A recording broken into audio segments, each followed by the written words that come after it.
evening, everybody, and thank you very much for joining us yet again. Welcome back to the Center for International Relations and Sustainable Development.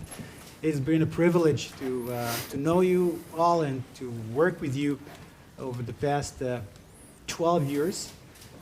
For those of you who are with us for the first time, and we have one notable presence for the first time, Professor Emir Kusturica is with us for the first time, and it's an exceptional privilege to have him with us.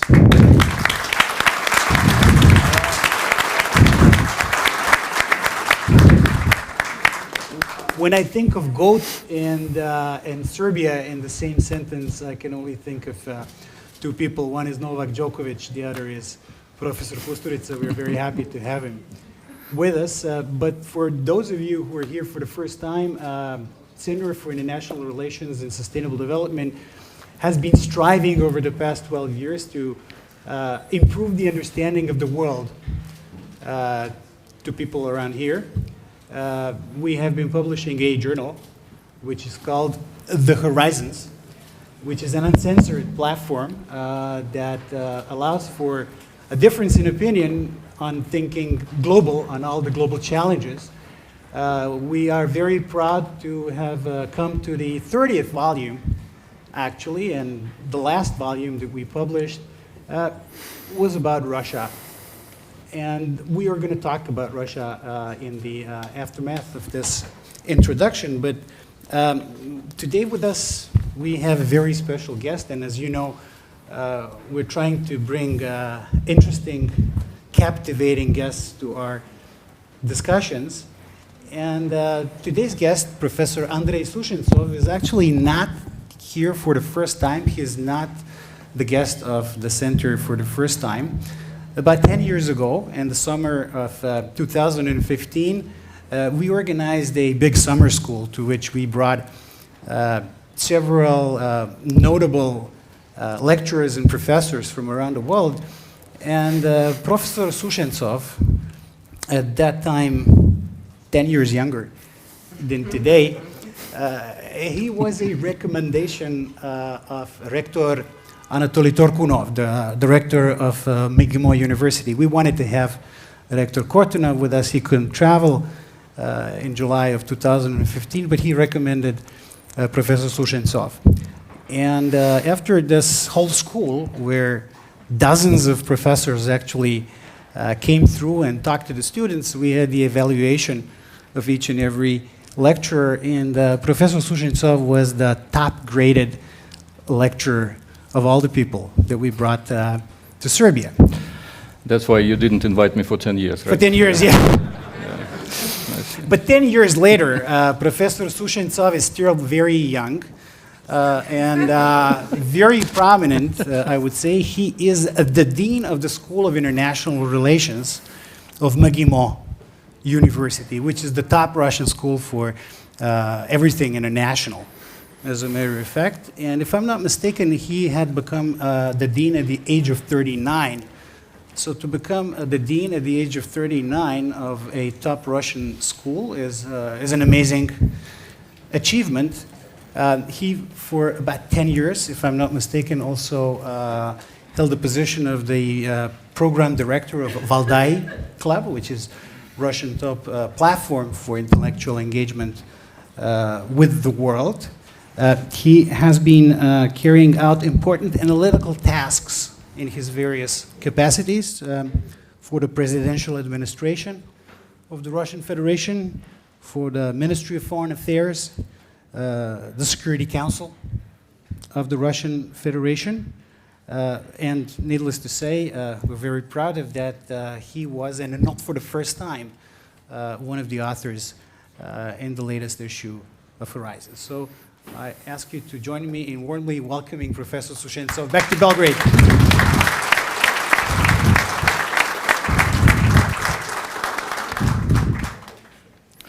Thank you so much for inviting me. It is a great privilege to be here. I called my daughter yesterday when I landed, actually, and that was a Verbное Воскресенье, an Orthodox holiday, and she asked, whether you speak Russian to the people there in Serbia. And I said, well, I try to, but not many of them get it. It's a great privilege, and I think that we have this important discussion about Russia in global affairs in an important time. And I hope that this discussion would deliver some insights, not only to the audience. I really like interacting on different occasions, speaking about Russian foreign policy, understanding that every discussion ignites thinking, ignites new understanding and insights, and hopefully we will get from here, where we are internationally, to some other era with understanding that sovereignty, national interest, multipolarity is something that would drive international relations. Well, we'll certainly get to that. But I'll start off by giving a little context. Speaking in Serbia, Russia is hardly an enigma because we have had this very, very long tradition of friendship and alliance and mutual support over the course of history.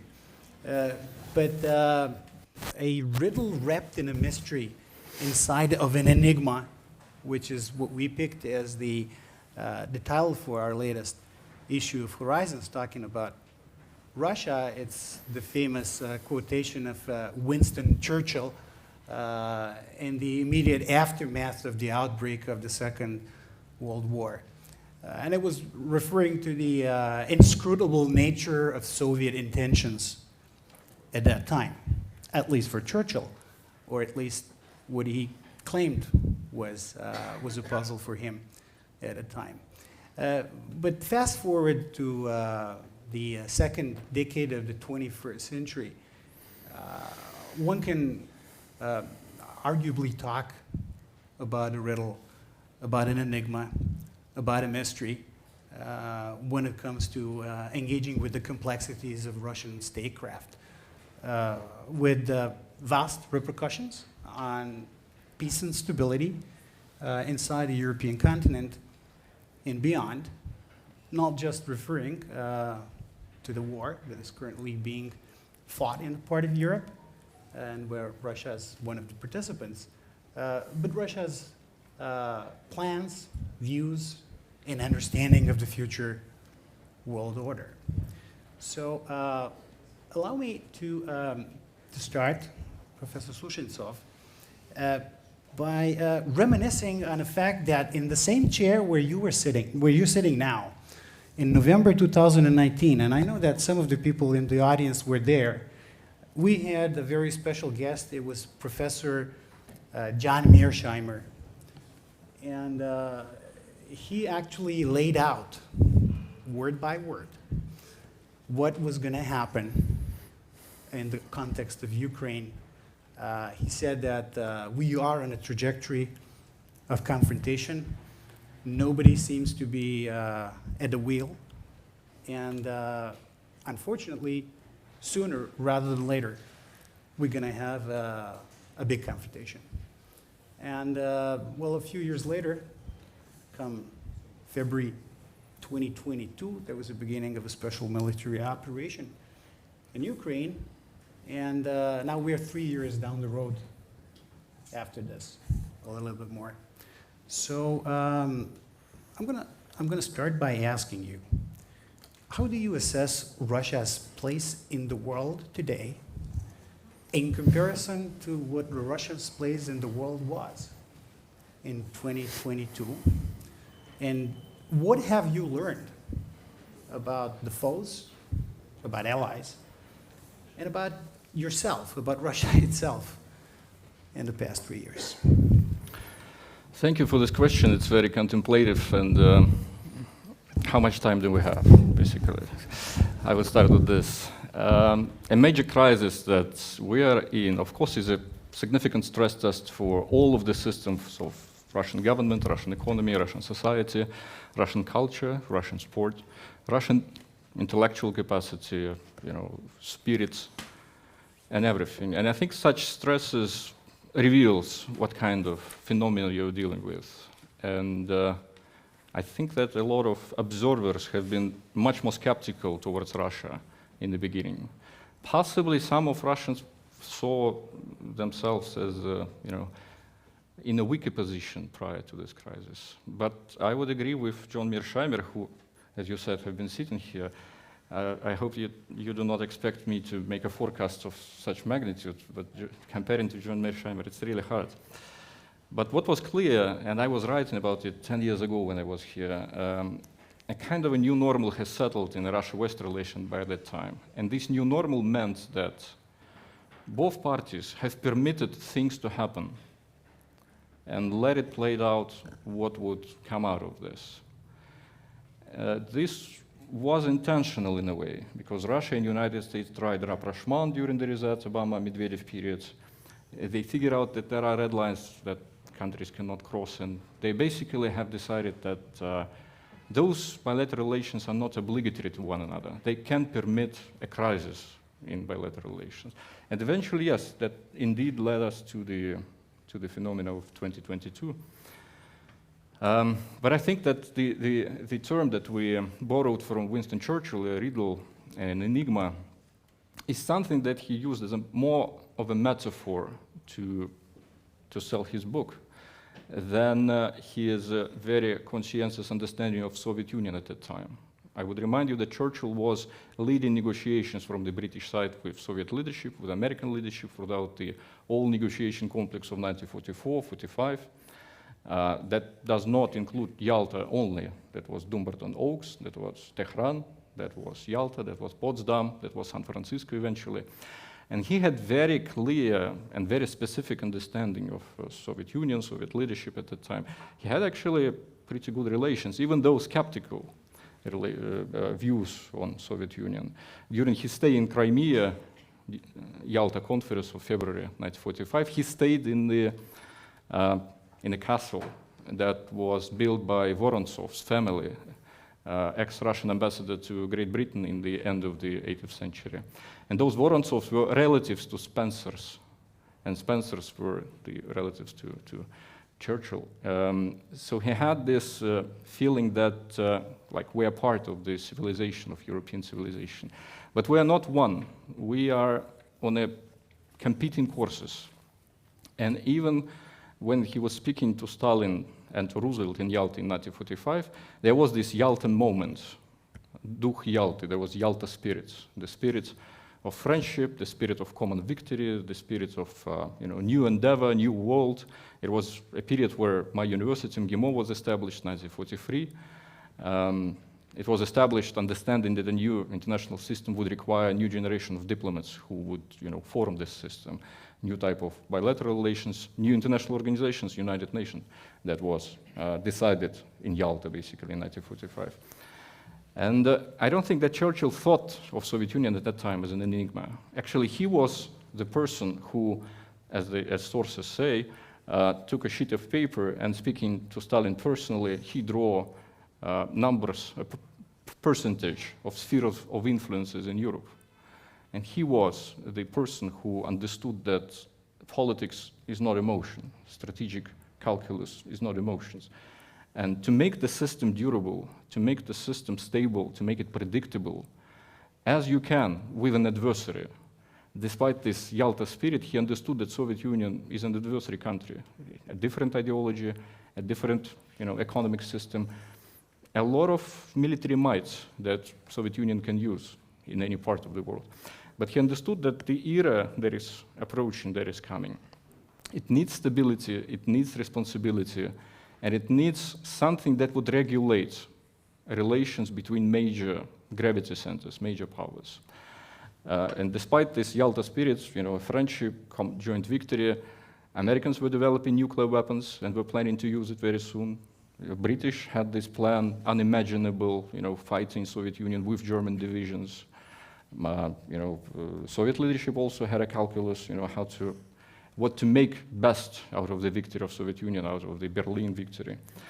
And I cannot say that the new system that was born in 1945, it was a system of friends. It was a system of competitors who understood the gravity of the situation, who understood that they can hurt one another greatly.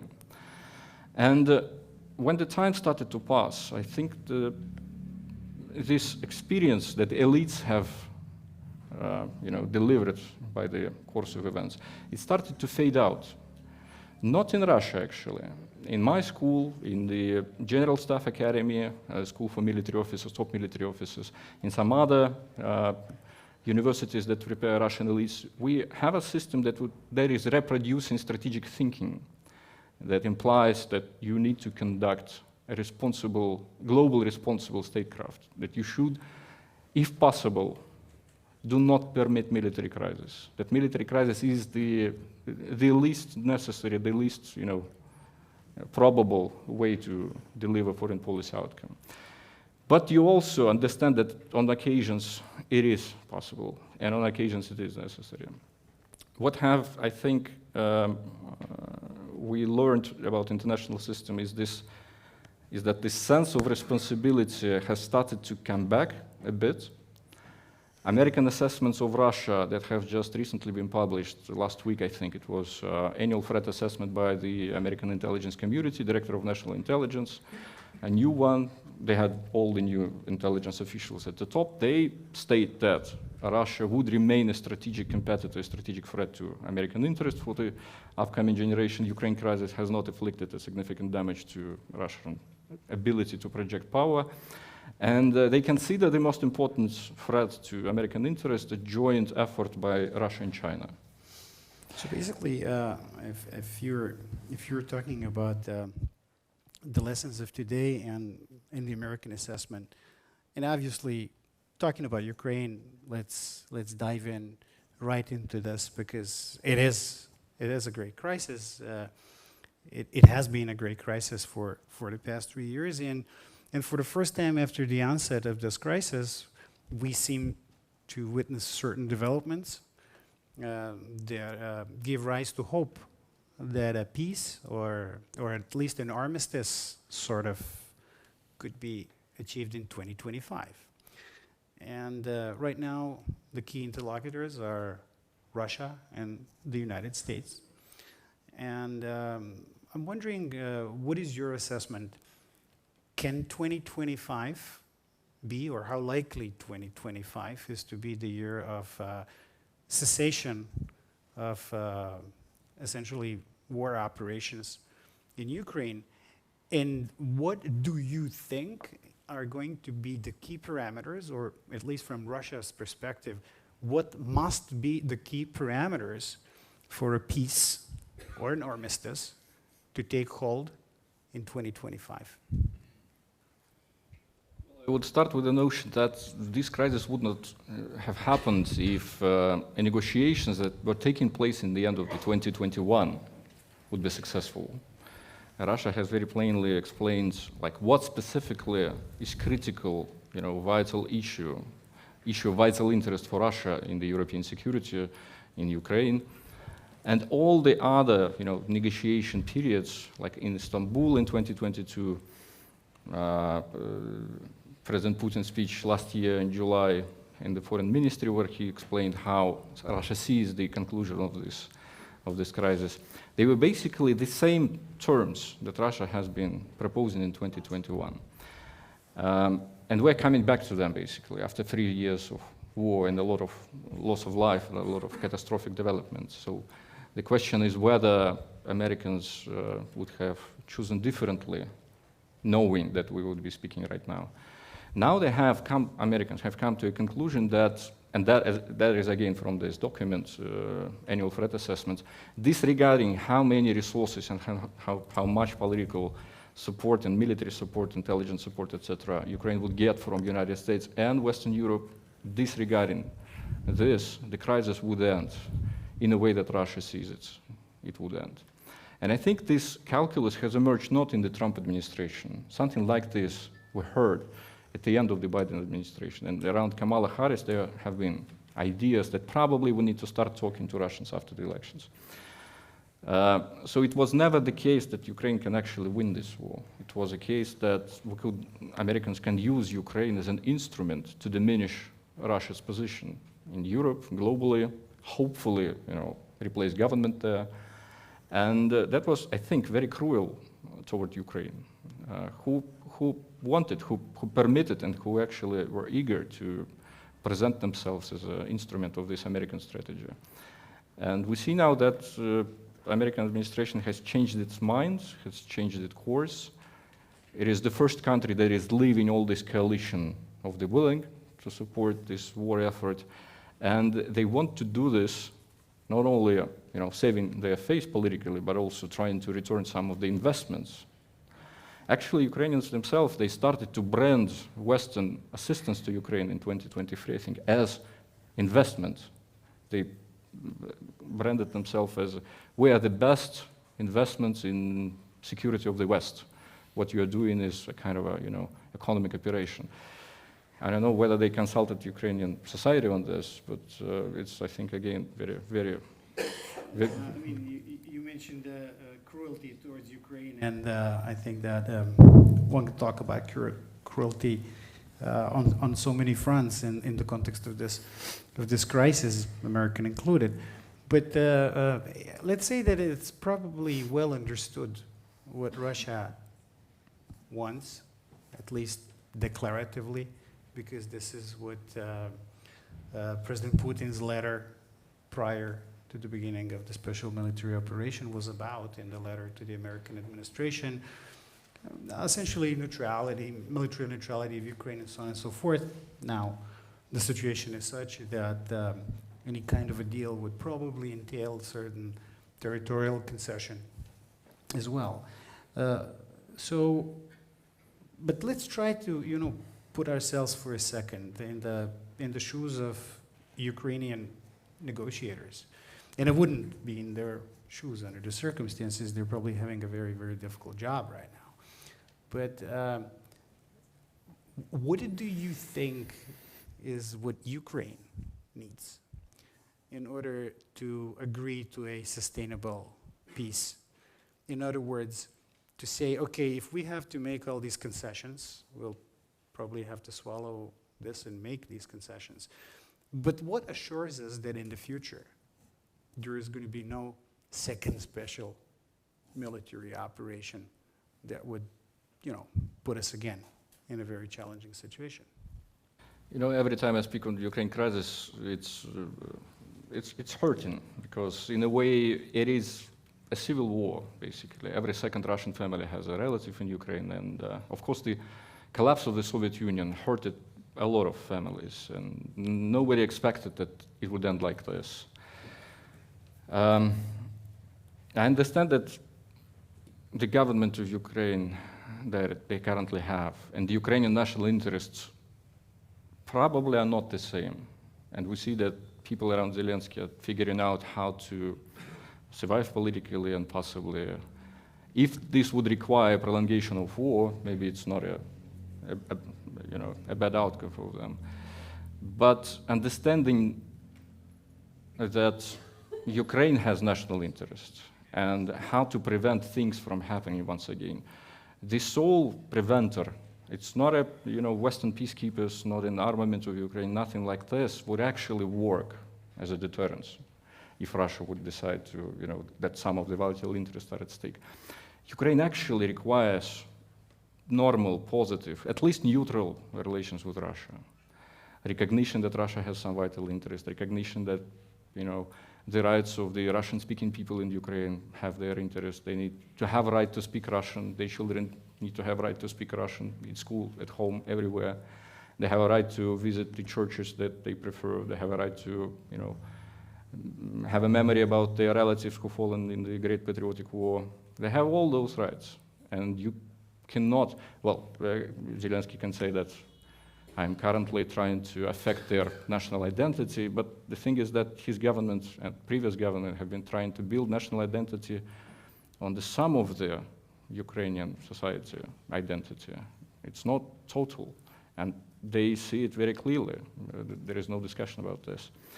And I would suggest Ukrainian government to figure out how working relations with Russia can look like. And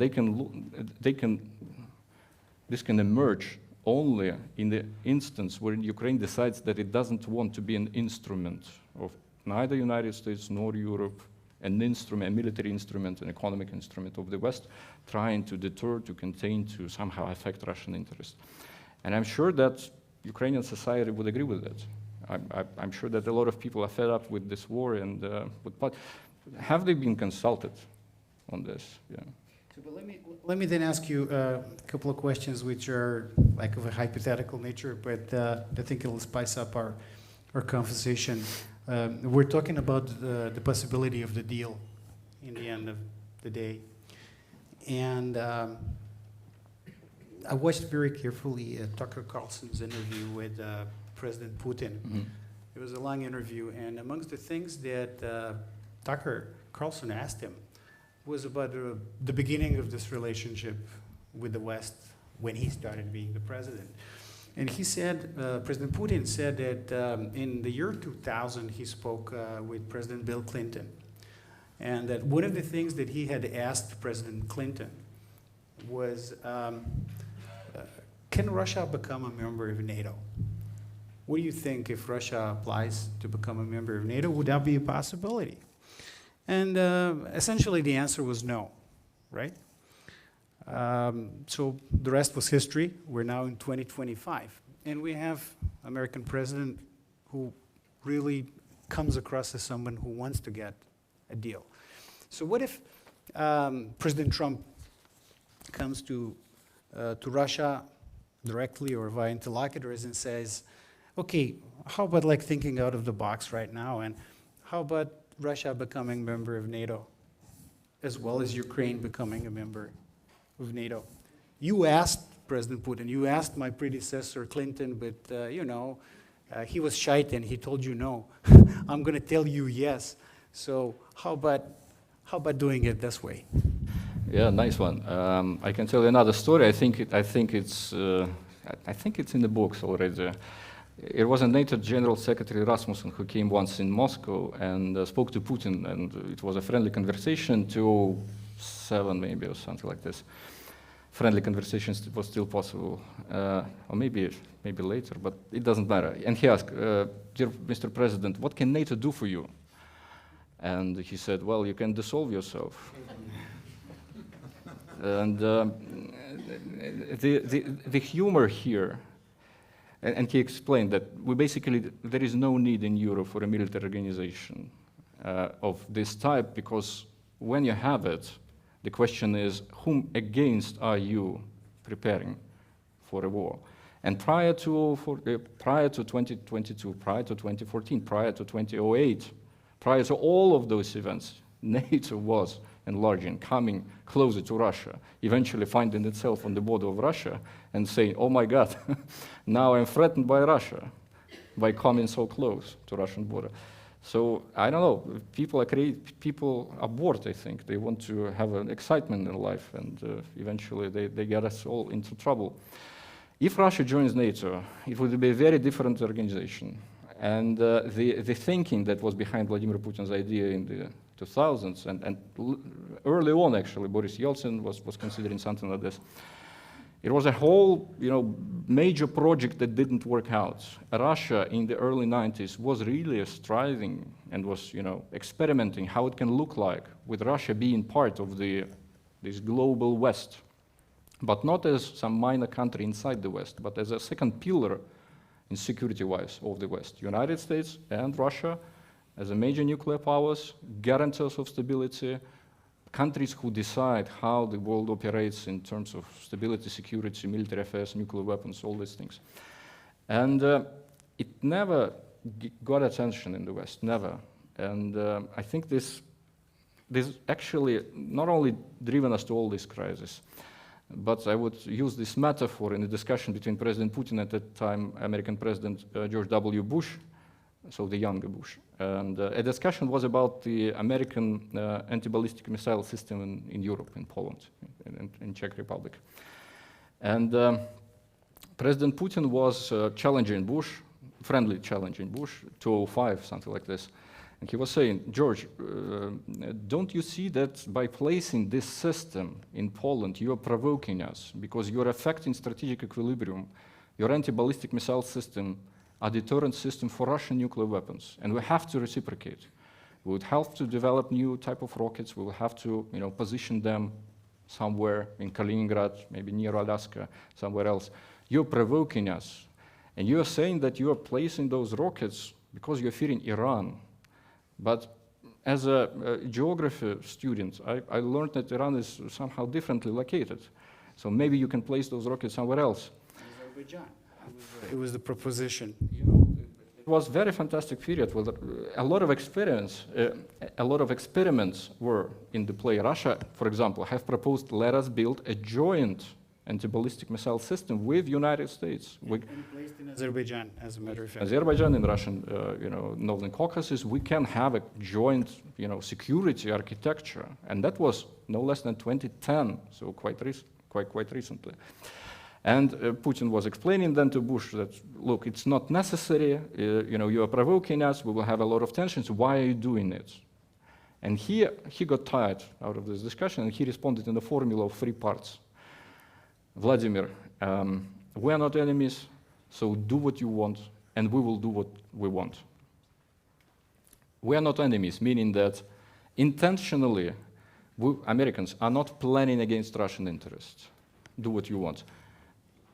Disregarding what you will do, it will never hurt American interests. So you're inferior to us. And we will do what we want, Americans. This meant that basically you have no veto rights on anything that we plan to do. This type of unipolar mentality that nobody can constrain the United States, it was also an experiment. And I think it got tested. And in Ukraine, it also got tested. And we now, and Americans now, have an experience of how actually the world operates. Hopefully this would be like the terminal crisis that would eventually lead to multipolarity. But going back to Ukraine for a second, and then we're going to depart to other parts of the world. You said that, okay, truly neutral and not anti-Russian Ukraine is probably the best prescription for long-term stability and security of Ukraine. So let's say that it works, that there is a government in Kiev that accepts the parameters of this. And they say, fine, we are not going to join NATO. We are going to be neutral.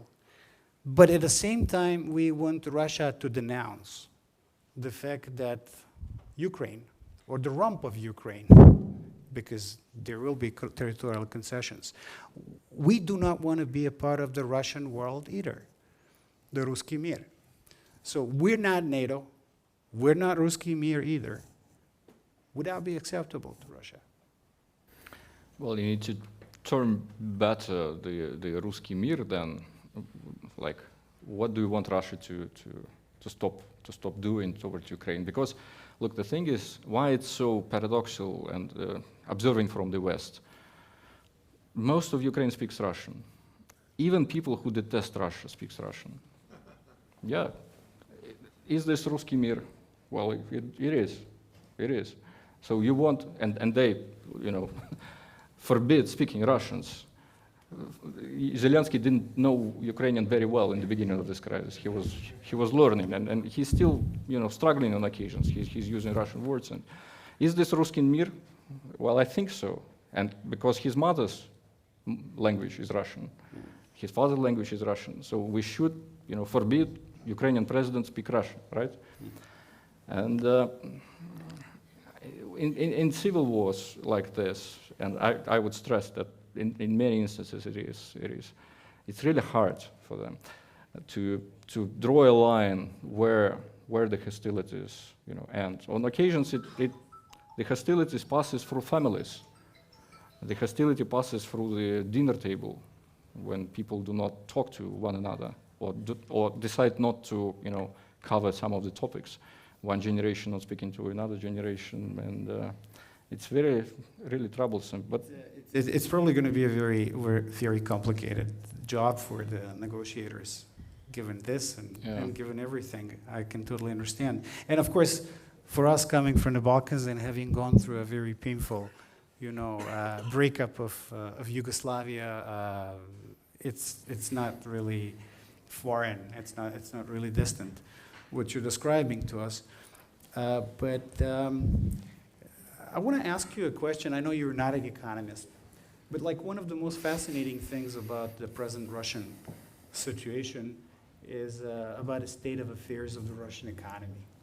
And we were very fortunate to have Elvira Nabulina, the governor of the central bank, together with you, writing for us an article about the Russian economy. Russia has become subject to most severe economic and financial sanctions, arguably in history, as a result of this rupture with the West. And Russian economy has arguably performed very well under stress. But part of the answer, the part of the secret to Russia's economic success under great stress was the fact that Russia switched partly or significantly to what the economists term as a war economy, which is not, which is not strange for a country that is in a war to have a war economy. But a war economy is notoriously difficult to switch off. I mean, the war ends and the war economy keeps going on, producing weapons, producing ammunition, and so on and so forth. America created a war economy during the Second World War, and then they never stopped the war economy. The only thing was that America was in a position to continue fighting wars around the world, some of them, or all of them, wars of choice, if one can argue, all the way until today. So the military-industrial complex keeps running because America remains at a war. Now Russia has a war economy of a sort. And Europe, unfortunately, for me at least, seems to be moving in the direction of creating something, not necessarily as a war economy, but a much more significant defense spending, trillions of dollars in the defense spending in the coming years. So you have a war economy, they're trying to build a war economy. We live in a continent in which huge amount of weapons and ammunitions are produced. Is that worrying? Does that worry you about the likability of a military conflict in Europe in the coming years? I started my talk today with the notion that it was a great stress test for all of the Russian system, including, of course, its economy. And, it's a great privilege that we have so great intellectuals at the head of Russia, including its economic bloc, the way that country outmaneuvered all of this frontal sanctions. And actually it was, a strategy aimed at collapsing Russian economy. Not only Russian foreign policy, not only Russian military, but also Russian economic bloc. They performed really great. I would not say that the rising tensions that you have explained very vividly would necessarily lead to war. Where it would lead for certain to a greater responsibility in how you assess situation, in how you, explain it, how you claim it is developing. Currently, I see from the lots of European governments, lack of comprehension, lack of responsibility, lack of strategic tradition that their ancestors did have. If you check the chronicle, for example, of NATO meetings in the 50s, in the 60s, in the 70s, it was a meeting of a very calm man with scars from a war who spoke very few words, who were smoking constantly, and who were understanding that every decision that they are going to take during the summit of NATO would cost, hundreds of thousands of lives if this decision is wrong. And comparing to what we hear now in the public discourse from European powers, it looks like that they are currently in the kinetic fight with Russia, that their soldiers are fighting Russia in Ukraine. But it's not. I would use word pathetic, I'm sorry for this, but it is not something that their ancestors would permit themselves saying. No French general in the 50s, in the 60s would claim that we would now send a few divisions to Odessa because what? Because of what? You want them to die there instantly. It is just irresponsible. And I think that the European elites are in the process of relearning what does it actually imply to have a military that can hurt other countries. Because Russia does have a military that can hurt other countries. And if Russia would be that evil as they explain it, Russians would use this military while European military is not yet ready and prepared. And you need to, let this settle down. So I think that we had in our, track record, in our history, a situation in Europe where was a greater responsibility, which was combined also with the, more massive armies that were facing one another. But as you remember, it paved way for decades of peace and stability. We didn't have that, fragile situation that we have currently in Ukraine.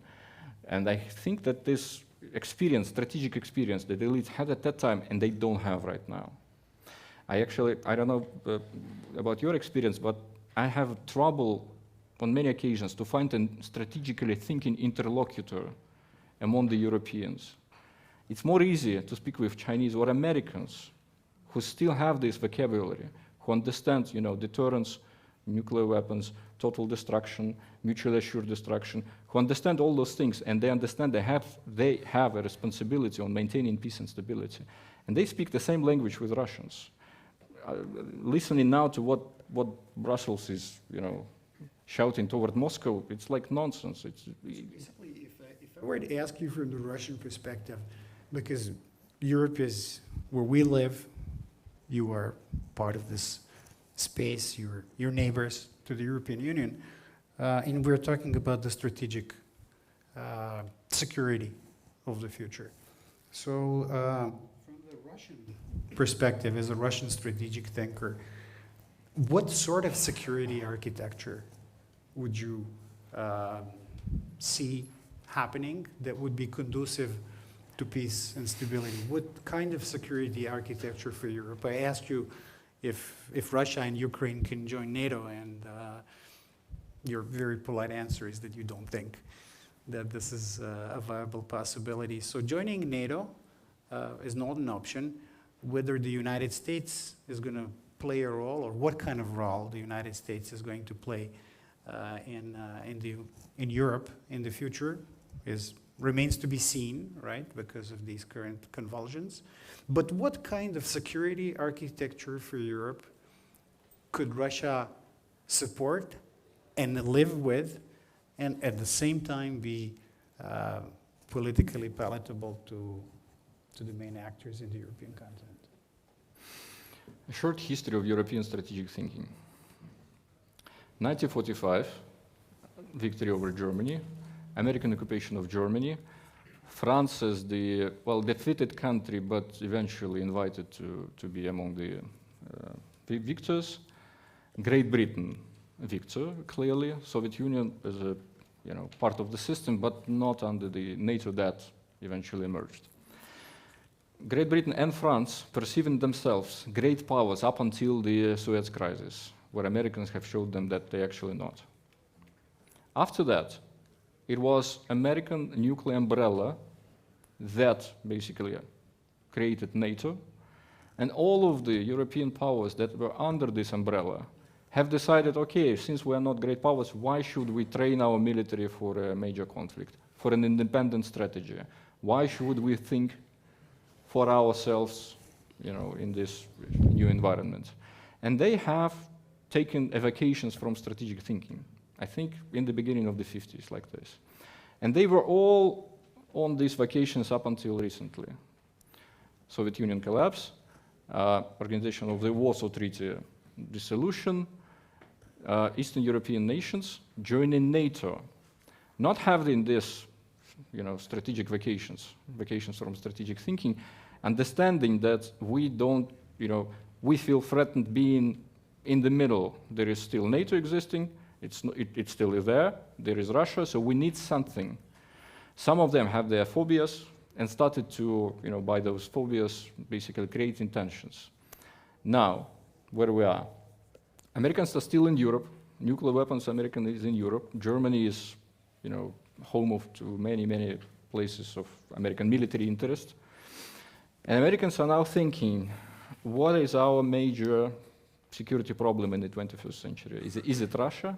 Should we orient everything that we oriented during the Cold War towards Russia, or it's something else?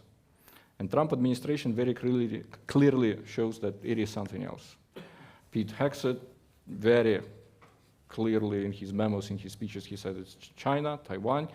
We want to remove troops from Europe. We want to move toward Pacific Ocean. How would Germany feel if the United States would pull out of Europe, pull out its nuclear weapons, pull out everything? John Mearsheimer, who famously sat on this stool, he was writing in 1990, I think, Why We Will Soon Miss the Cold War. A prophetic article, I would recommend it. Why We Will Soon Miss the Cold War. He prophesied three things. One of them have materialized. He said that Eastern European nationalism would be a source of major crisis. He spoke about Balkans, he spoke about Russia-Ukraine. Second, that Americans' interest in Europe will diminish and eventually would lead to a withdrawal from the continent. And third, this dynamic would lead to a resurgence of all those crisis dynamics that Europe have been witnessing for 2 centuries. And that's very, difficult situation, and how Russia is involved in all of this. I think that a lot of strategic thinkers in Europe, hopefully there are some, they are seeing a threat in American withdrawal not because Russia would be a danger, but because what would happen to all those territorial disputes that are currently muted. Poland have been moved 200 kilometers to the left on the map after the end of the Second World War. Parts of Germany have been taken out of it, given to other countries, with population, of course, massive migration of population after the Second World War, but still, those grievances are there. What would happen, like if Germany would really militarize us? Currently, Poland is I think, the third NATO country in terms of the military potential, United States, Turkey, and then Poland. And they, surprisingly, have much deeper, strategic calculus than, say, people that are currently speaking about we will send troops to Russia. All the polls are saying that they're not going to be the ones sending. Yeah, it was just. I was going to explain this recent situation. Radoslav Sikorski, foreign minister of Poland, got pranked by Russian pranksters who were calling him out of the personality of Petro Poroshenko. And they were asking him questions, when Poland would join the war against Russia in Ukraine. And he said, never. I mean, why? Why? You are supporting us so much, you are pushing forward this. You said that you would shut Russian rockets. I said, no, we will not do this. Like, why? Well, because it is Russia, and we don't want to fight with Russia. And he also was such a brilliant thinker that he shared with Poroshenko that you should understand that American interest and Ukrainian interest are not the same. And at some point, America will go its way, and you need to figure out, what kind of scenario you would like to have without Americans. That was several months ago, prior to Trump. And by the way, Radoslav Sikorski also sat in your chair. He was one of our guests. At that time, he was not the foreign minister of Poland. He was at that time the former foreign minister who came back later on. But you talked about the threats to Europe. I want to close down this discussion of Russia and then maybe ask you a couple of questions related to the rest of the world, but inevitably all are linked to Russia. But very briefly, you mentioned the National Intelligence Committee assessment, the strategic threats to America that came out recently, the PrEP version came out recently. What are, in your opinion, the 3 most strategic threats or challenges to Russia at the moment? Historically speaking, the major threat to Russia is to lose its ability to act independently, strategically, autonomously. And I would consider this as a threat to any country that strives to have a voice in any international system. when you do not have choice, you have to follow orders, basically. Like an example of Finland, for example, they joined NATO, European Union, and they would be like in the end of this long queue of countries who would eventually normalize relations with Russia. They not only prohibited themselves to choose, but they also prohibited themselves to independently think about what is our Russia strategy. In the January of 2024, they have closed the Department of Russia in Foreign Ministry, merged it with some other departments. So it's a kind of a cognitive thing. They say we will import not only a strategy, we would import ideas on how to deal with our major neighbor, major provider of economic benefits for our economy. And well, you can use this metaphor toward Russia also. Of course, this crisis was a major stress test for all of the system, and one of the worst case scenario was that Russia would not be as a great power it is. It has been historically since the beginning of the 18th century. And I think what Russia has succeeded and what kind of threat it has elapsed, basically maintaining strategic autonomy in this forming multipolarity, where dangers are still very significant. I would consider that current Russian-American negotiations, they are important. But if you check American strategic documents, they still consider Russia a threat. They still consider that this multipolar system, even though Marco Rubio indeed said that, yes, multipolarity has emerged, it's like he read Russian authors for a decade. Multipolarity has emerged, but what's different in Russia's understanding of multipolarity or China's understanding of multipolarity with Americans is that Russia and China, and I'm writing about this in this very famous journal, Russia and China has decided between themselves in 1996, 1997, what are the principles of multipolarity. And they have coined it in a bilateral document, Declaration on Multipolarity and New World Order, 1997, which was very unorthodox type of thinking in the beginning of the 90s, in the middle of the 90s, as you imagine. And those principles included recognition of each other's interests, non-interference, respect for sovereignty, equality, non-use of force regarding one another. And it worked perfectly, not only in Russia-China dyad, but also in all of the states surrounding Russia and China, like in Central Asia or Mongolia. If you would have a friction between Russia and China, you would have symptoms of these frictions in all of the elections throughout the region. And you can follow that political situation is very turbulent on occasions. In Uzbekistan, in Kazakhstan, in Mongolia, every election there does not become an international crisis, like Ukrainian crisis, for example, or like in Belarus, they had some issues several years ago. Or in Georgia. Or in Georgia, yeah, because Russia and the West has this security frontier between them, and Russia and China does not. But Americans, they, stating that multipolarity has emerged, they are not ready to, respect sovereignty, respect interest of other countries, feeling equal to Russia, feeling equal to China, non-equal to United States. Canada has a governor, Denmark should provide Greenland, etc., etc. And I feel that they respect that the multipolarity as a system has emerged, but what they see as a strategy is to get in more resources to maintain American national power to compete more fiercely with both China and Russia, essentially, with those who are able to compete. And in this respect, I would say that this is not the end, of course. The history has not only returned, it's just, the history has become as it is, and these historically short periods where Fukuyama said it's an end of history. Actually, the previous guest of ours was Professor Zhang Weiwei of Fudan University, and he famously debated Fukuyama on the end of history and the...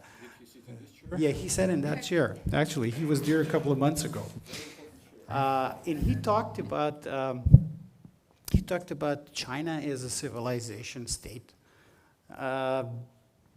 Russia is probably just like Serbia, not part of that civilization, but you have a close relationship that you say started off in a way in '97. The principles of multipolarity, the Sino-Russian understanding of what multipolarity is. But as we're moving forward with super fast technological advancement, and everybody's talking about AI, amongst other things, artificial intelligence, and everybody's talking about chips, semiconductors. China is a leader, together with the United States, on the technological front, in terms of deep-seek, sustainability-related technologies, and so on and so forth. And it's massive, and it's big, and it's the number 2 economy in the world, or number 1 economy in the world, depending on the matrix. Part of Russia's success in this overcoming the economics stress test was through close cooperation with China. And I'm going to mention one colleague of yours, Dmitry Trenin, also a CIRSD alumnus who participates in our discussions. And he said, Russia sees itself as a great power, and running into the close embrace of China after having rejected a position of a junior partner to the United States would constitute a supreme and bitter irony. So, do you see the future of engagement with China in a way, given all these technological aspects of the future world, do you see this as an equal partner with China? You know, I have this idea, these arguments. Every time I speak to any American interlocutor, all of them, I usually use this idea that true enemy of Russia is China, and the United States is a true friend of Russia. And we have a Russian proverb to the situation: "С такими друзьями врагов не нужно." We have the same. Okay, yeah, so no interpretation needed here. China is indeed a civilization, as well as Russia. It's very clear, and I think this crisis has proven that its civilization, its spiritual roots are very deep and comprehensive, and they affect everyday life of every Russian. Because when you face a crisis, an existential crisis, you ask yourself who you are, why you are living this life, and what makes you, do what you do. I think that everybody understands that Russia is a phenomenon that you cannot make a junior partner. Russia exists. Like, I think it was Henry Kissinger who said that every state is an experiment, historical experiment. So every state survives this crisis, foreign interventions, internal collapses, revolutions, etc., etc. And Russia, as you probably know, have a great history of a lot of stress tests, foreign interventions, some of them, internal collapses, economic crisis, change of formations, revolutions, all of it. I am sure that Russia has sustained itself not only as an experiment, but a constant phenomenon of our human civilization. And I'm sure that everybody currently recognizes that you cannot cancel Russia. Russia is a phenomenon that will be there disregarding what you think about it. And of course, as a Russian, it makes me proud, but as a Chinese or American interlocutor, they also contemplate on the situation and understand that this multipolar system does not permit or cannot permit another unipolarity, Chinese unipolarity, or anything like this. But I can say that this argument probably can work in several decades, but until then, until Russia and China have the United States as a major competitor, major adversary, we will always have very good relations. Actually, current Russian task, and I think the important agenda for all of the continent of Eurasia, is building a security architecture in Eurasia, Eurasian security architecture, that would not require any outsider power to meddle, to influence, to affect security arrangement in any part of the continent. So we basically do not need maritime powers like United States and Great Britain, affecting like a colonizing powers, different part of Eurasia. So you think that, Henry Kissinger is no longer with us, and I'm not sure if Steve Witkoff could be compared to Henry Kissinger, but he's definitely traveling and talking on behalf of the American president. So you don't think it is imaginable to continue your conversation if Steve Witkoff tells you, look, I'm here like Kissinger came to Beijing to talk to the Chinese leaders. We went to normalize relations with you, but there is the enemy. So Kissinger had the enemy, that was the Soviet Union. Do you think that the Americans are not thinking, or that is completely unacceptable from your position, that the Trump administrations tried to do like the inverse Kissinger move, to come to Russia and to say, look, let's make up, we're gonna be friends, what is it you're interested in? Is it Ukraine? Fine, you're gonna get it, what you want there, but the big deal is China. We're not part of that civilization. Russia and America is part of the same civilization. Let's make a deal to confront China together. What we need best than this is a new arrangement where Russia, China, and United States, possibly India, can meet in a place like this gorgeous place, or Yalta, somewhere else, in the Vorontsov Palace or Livadia Palace, and speak about how the system with major competing powers that can hurt one another greatly and can actually, demolish humanity. That's quite a big deal, I think. How they would need to interact with one another, not to ruin each other's interests unwillingly, because the type of thinking that I translated to you, the George W. Bush type of thinking, do what you want, we will do what we want, we're not enemies. It's not working. It's not like human nature works. It's not like strategy works. It's not like international relations works. Americans, of course, can take a textbook of history on international relations of the 70s and, on the page 133, find Henry Kissinger's visit to China and say, why don't we, visit again Beijing and speak to them politely? And they would, of course, agree. And then they said a minister or two to China that was in previous administration who comes to Beijing and said, pointing a finger, you should stop working with Russia or we sanction you.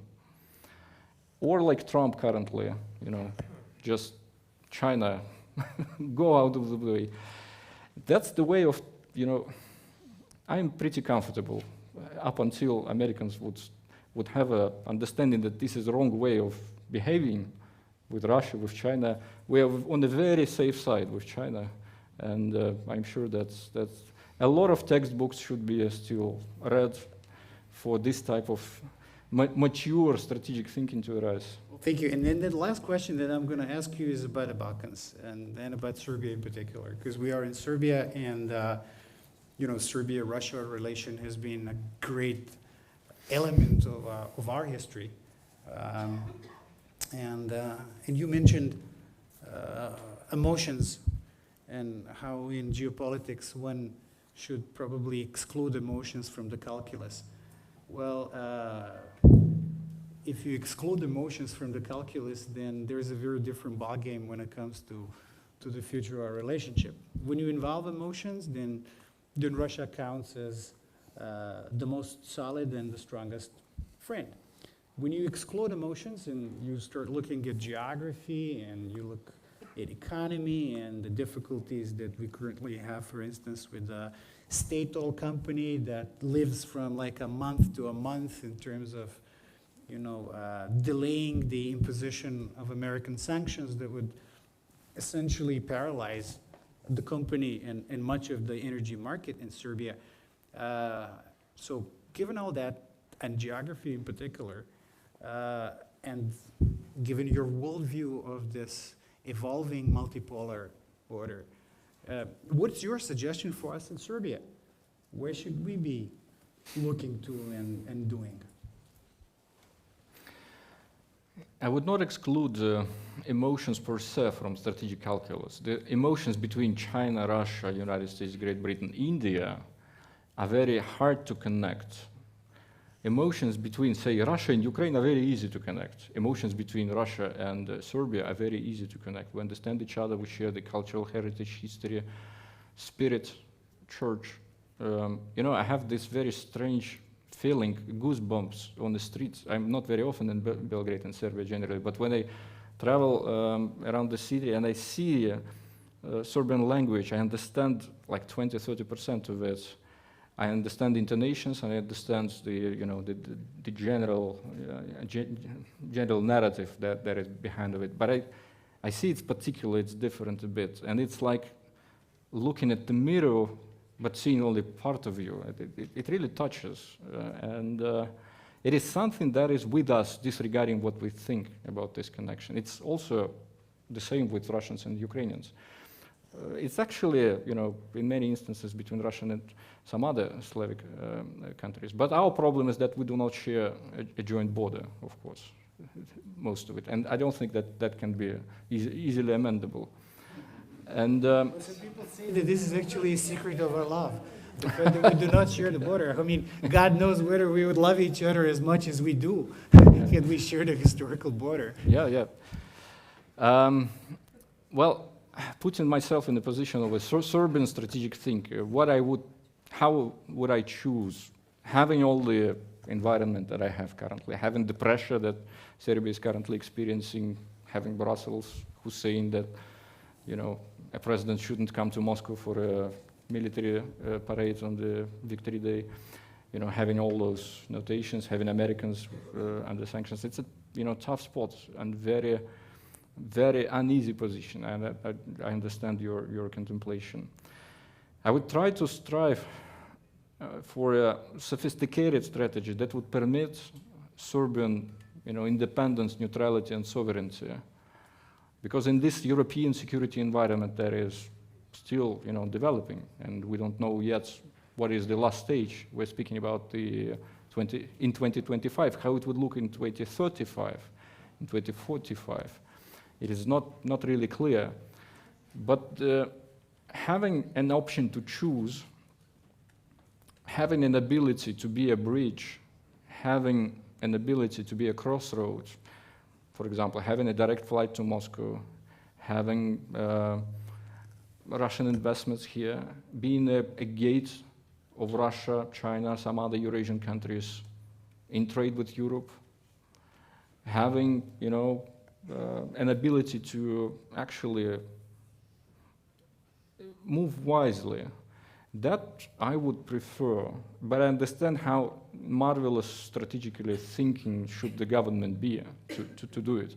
A government, say in Finland, had all the options, history, you know, of neutrality, history of positive relations with Soviet Union at the apex of confrontation with the West.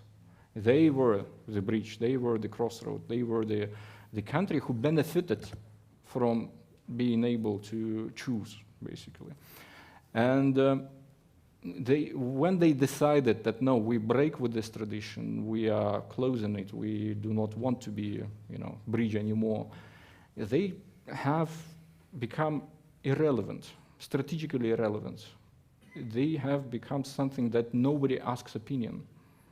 Their government is, you know, on none of the radars. Why Moscow should call Helsinki? Why Brussels should call Helsinki? They just tell them what to do. And that's it. The gravity of Finland is such small, like 4 million people. Territory is bigger, but nothing is important in Finland in terms of strategy for NATO besides its border with Russia. And the strategy would probably be to militarize Finland now, to pose some, you know, deterrence on Russia. You know, was it a choice of Finland's society? Was it a choice of Finland population? So I wish you wisdom, and I pray to God that all of this... You're wishing for too much.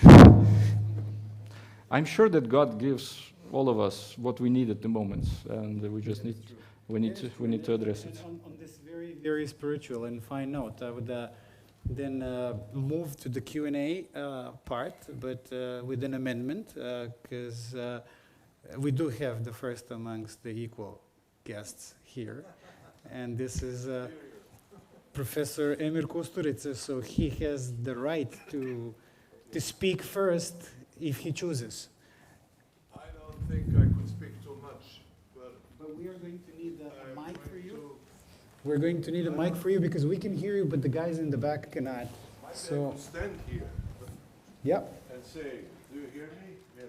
But they're going to hear you much better with the mic. Thank you. I want to ask you 3 questions. Very quick, and I'm going to formulate not like when I have to give interviews and when the journalists are too long. Don't you find the war in between Russia actually the war in between Russia, United States, and NATO, or the war with Ukraine? Number 2, don't you find quotations that are very often mentioned in the public domain in Russia, that Russia is fighting Nazism in Ukraine, coming from the end of the World War II, when 8,000 SS Waffen were received in Great Britain, and they continued to Canada, and they became very good tool when the independence of Ukraine came. I would stop with 2. It's better than 3. Thank you very much.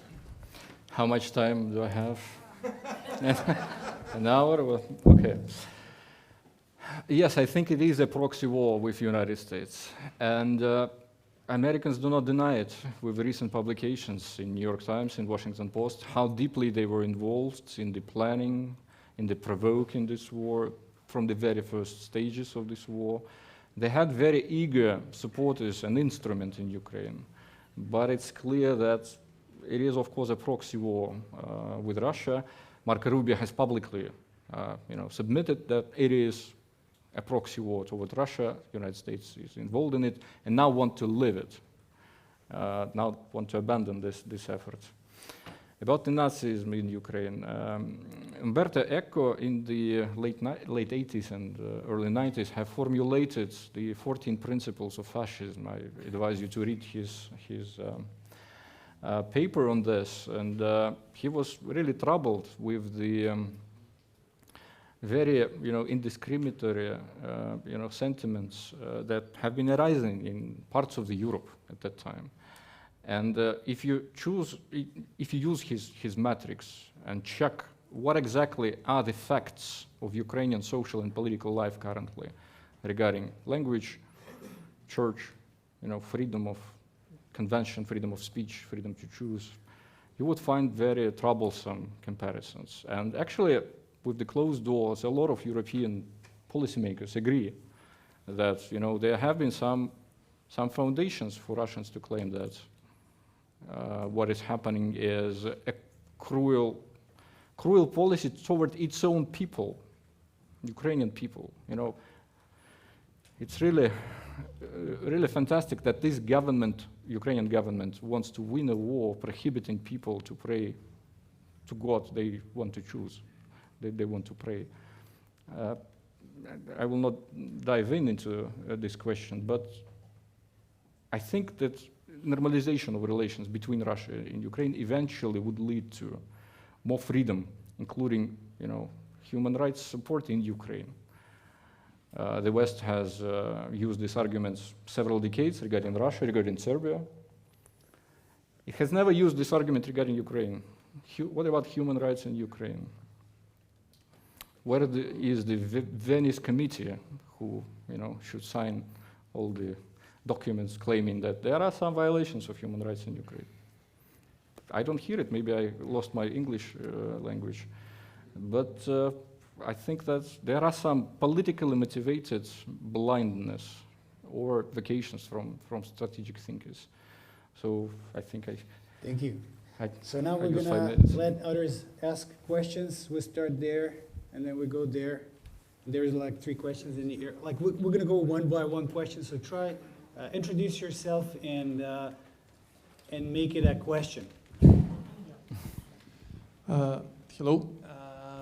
Professor, first of all, thank you for your lecture. Thank you for being with us. And of course, Mr. Jeremić, thank you so much for organizing this incredible event. Just one of numbers in the past.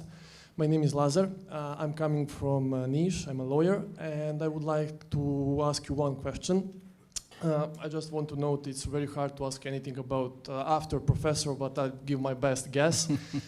Professor, I would like to ask you to explain me and give your opinion about current Russian influence in the Middle East, especially in Syria and Libya. After what we see in the past months, we had revolution there, in Syria, I mean, and how the complete special military operation in Ukraine influenced the Russian influence in the Middle East. Do you see any connection there, and what we can expect in the future about the Russian position in that part of the world? Thank you so much.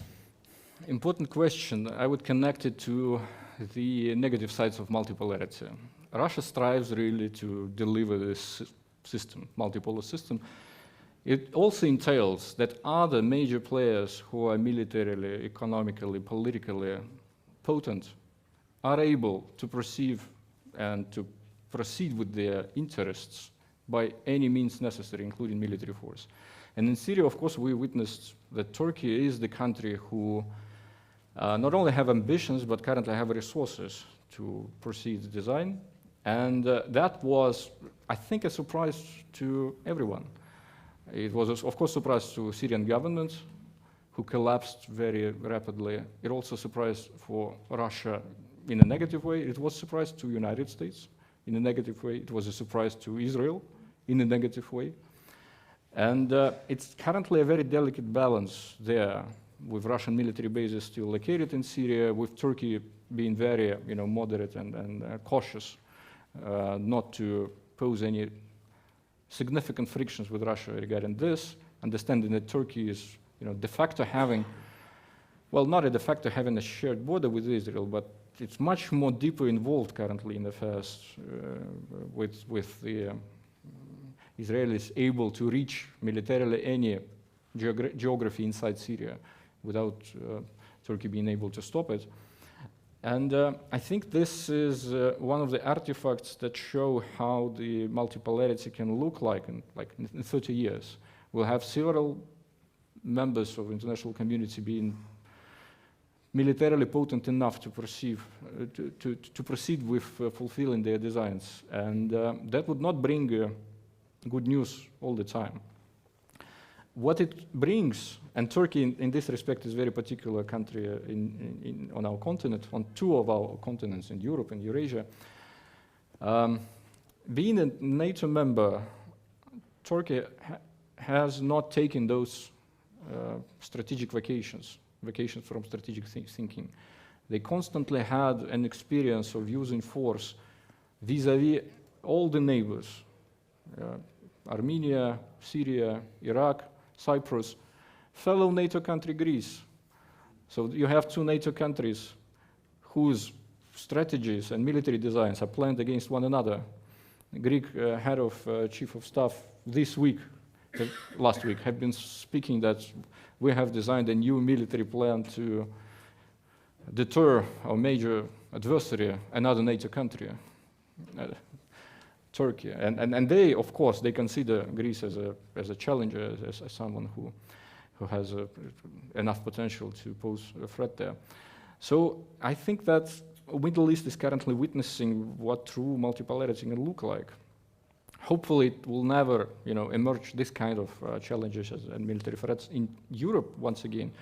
But this famous chair have witnessed John Mearsheimer, who said that it can actually happen. It can actually happen. So let us learn not from the textbooks, but what is happening in the regions, and we can follow it. So what you say is fascinating about the future role of the middle powers, if you will, in the multipolar order and using military force. One can argue that Russia's special military operation in Ukraine was actually the decisive breaking of a monopoly, because in the aftermath of the Cold War, there was only one power that could use the force indiscriminately as they saw fit, regardless of the Security Council or whatnot. And that was obviously the United States and Iraq and Yugoslavia and elsewhere. But that now Russia tried to test this. Is it really that only the United States can do that? Or maybe Russia can get away with doing it, and now that Russia comes across increasingly as having gotten away with it, there could be others in the future that are going to try their luck in this context. There was a funny moment on the CNN in August 2008, Georgian South Ossetian crisis, and Zalmay Khalilzad was American ambassador to the United Nations, and he was speaking to CNN very forcefully, saying that it is a 21st century, you should never use force to change borders in Europe. For us, this is a ridiculous concept, because we know that borders can be changed by the use of military force. Yeah, it's such a complacency, yeah. So another question, please.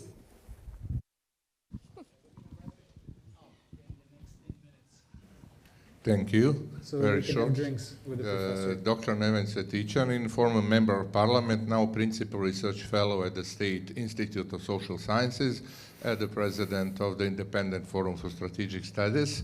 I have one short question. President Putin just said a few days ago that Europe lacks great statesmen, as Charles de Gaulle, Willy Brandt, even Jacques Chirac. So are you maybe wait Europe to change its political field, because it's obvious that Russia is full of patience. Russia wait for Trump in America, and in a way, President Putin is more patient statesman of our time, and are maybe Russia wait Europe to change its political field, and in that matter will be much more easier to speak about new strategic architecture in Europe. Thank you. Well, I would submit that the perspective that Russia patient is very correct. Actually, the criticism that Russian government has inside the country, the most important criticism is that Russia is too patient. Is that it should have been, moving much faster and with much forcefully. And I think it is like this Yevgeny Prigozhin, for example, mutiny. It was basically the movement that we are not doing enough. We should be doing much more. And this patience, it is rooted not only in the sense of strength, of a national strength, but it also is rooted in the sense of the strategic perception and strategic perspective on the global affairs. And if we are correct, if the Russian strategic community is correct, Europe doesn't have, with current security environment, Europe doesn't have any other major frictions between Russia and the West, besides this NATO enlargement thing. And if we can, wait out or, discuss thoroughly what are the irritating points, and then deal with them politically, peacefully, we would not be on the verge of another major military crisis in Europe. It can be very different if Americans would pull out and something else would emerge in Europe. It's not yet there, and we should not discuss it yet. But I'm sure that Russia is, it has its own understanding of how the world operates. And actually, Russian attention is currently focused not on Europe per se. It's focused more on Eurasia, of course. China, India, Iran, Saudi Arabia, the Arab world, Turkey. Global center of gravity, basically, political, economical, eventually military, is moving. It's not in the Atlantic. And what is going on in Europe is important, but it's becoming less important, even to Russia. Russia is a European country. It is very clear if you visit a country, if you visit Vladivostok, a European city on the Pacific, and when you cross the border to China and to North Korea, you're instantly in Asia. Russia, in this regard, is a European country, but it sees and understands that maybe next 10 years, maybe 15 to 20 years, there is a lot of job to be done in Europe domestically for them maybe to get experience and to figure out how you can interact on an equal basis, not being an instrument of American strategy, not being too emotional on things, not trying to get militarized out of what? Out of emotion, out of what strategic necessity, to fight with whom? Those questions needed to be answered, and hopefully, having this perspective, if this perspective is right, we will not have a major war in Europe. But hopefully too. Well, let's end at that note. That particular question, strategic patience, also is in a way related to the fact how much you have to worry about the midterm elections coming up. So there are different perspectives depending on where you come from and what is the type of structure that you have in the country. And patience is something that is very expensive if you live, in a place like Europe, and you have constant pressures of, elections coming up, which, may end up for the better in Europe, I hope, in the future, at least when it comes to discussing the future with Russia on a more, I would say, reasonable and less confrontational terms. But I'm going to let one last question be asked before we go to the drinks. The gentleman there, but you need to have a mic. Okay. Okay. Thank you. Sorry. It's Srđan Garčić here, and thanks for a great presentation. I will maybe ask a slightly different question, asking, educator in an elite institution, and here we're actually surrounded by a lot of beautiful sort of Russian shops and cafes, started by a lot of young elite Russians who actually fled the war to Belgrade. And it's part of a Russian elite that works in IT, very educated, and does not want to have anything to do with Russian politics now. It's similar, I think, across Europe, as you mentioned, that people lose this sort of strategic thinking and kind of this culture of thinking about interests. And I was just wondering how in Russia you sort of managed to keep it within your elite institutions, within your elite, while, most of Western Europe sort of lost its strategic focus, as you mentioned. I think that none of the societies is absolutely homogeneous. Yes, homogeneous, yes. And of course there are, in every society, there is a dissent. There is a dissent in Russian society. Part of the people who are not agreeing to the course, some of them left country, some of them not. And I think people will need to have a right to choose. We know that Russian immigration here in Serbia, in Belgrade in particular, had achieved some great successes 100 years ago, where in the club of the aviators, some of the Russian aviators have been founding members of this club. Krasnov, an architect, who built a lot of buildings in Yalta, where I was like several weeks ago. He built some of the places here.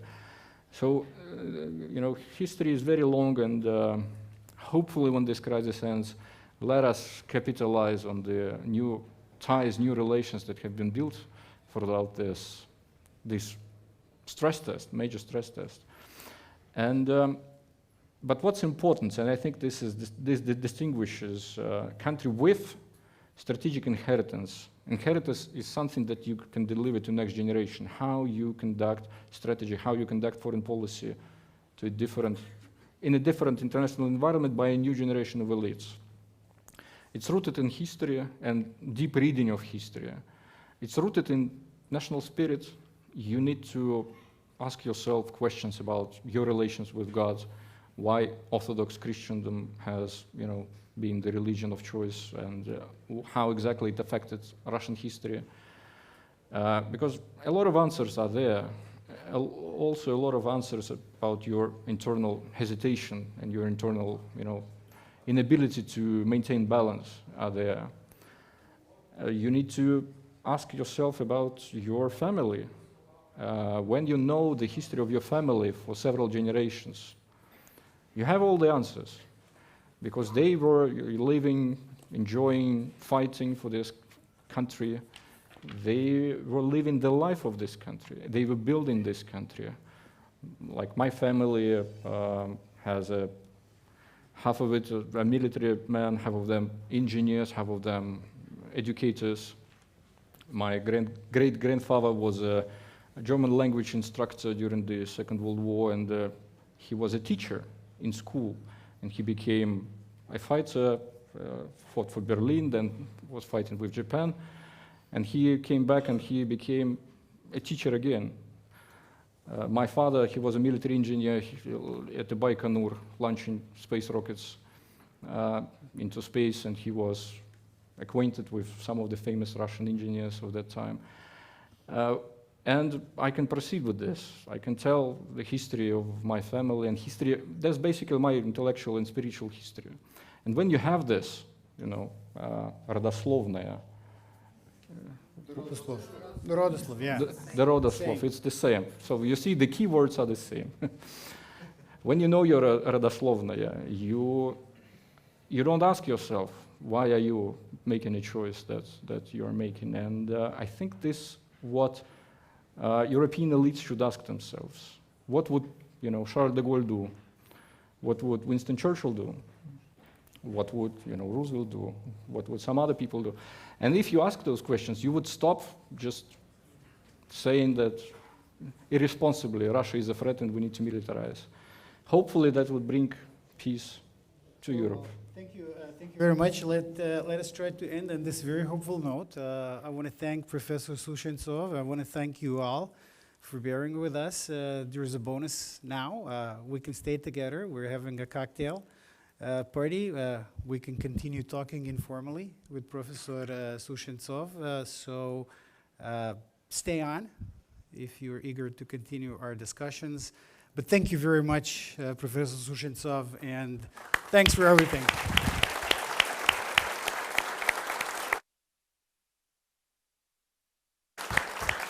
Спасибо.